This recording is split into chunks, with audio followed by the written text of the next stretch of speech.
Assalamualaikum dan salam sejahtera. Ikatan buku sila digunakan untuk menyambung dua utas tali yang sama saiz. Ikatan ini juga digunakan untuk mengikat bungkusan dan anduk kerana ia kemas dan mudah dilerai.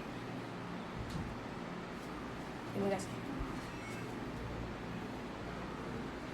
Simpulan mengerti.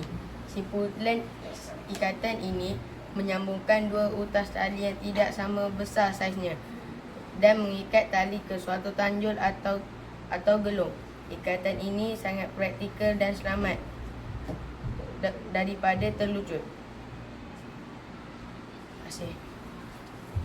Ikatan manuk merupakan ikatan asas yang digunakan untuk memulakan atau menamatkan sesuatu ikatan pada kayu atau tiang. Ikatan ini juga sangat penting dalam aktiviti luar maupun perkemahan, terutamanya bagi mengikat tali pada kemah, membina gadget, menambang buku. Ikatan silang. Ikatan silang digunakan untuk mengikat dua batang kayu yang bersilang pada sudut 90 darjah. Ikatan silang digunakan untuk membina gadget perkemahan seperti meja, rak dan pintu gerbang. Kerana ikatan yang kukuh dan stabil.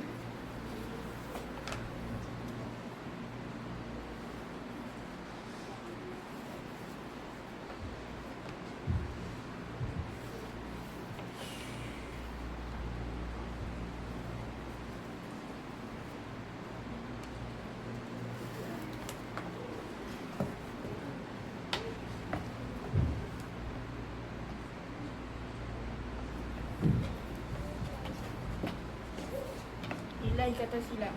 Sekian, terima kasih. Sekian, terima kasih.